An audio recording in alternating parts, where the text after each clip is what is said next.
We have stopped here for a breakfast in Masai Mara at the bank of Talek River, and many of you were worried why I am wearing this vibrant red and green colored shirt.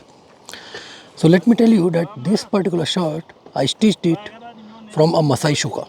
Now generally people they say that you have to wear khaki or green or some brown colors which will gel with the natural environment and animals will not be worried. It is not like that. You must have seen many Maasai guides, many Maasai drivers wearing that red shuka, and their animals are perfectly fine with that. Basically, any predator is colorblind, so color doesn't matter. Why this khaki, green or brown is advocated is because it takes up dust better and it doesn't look soiled, and that is the only reason behind using those natural looking colors like brown, khaki or green.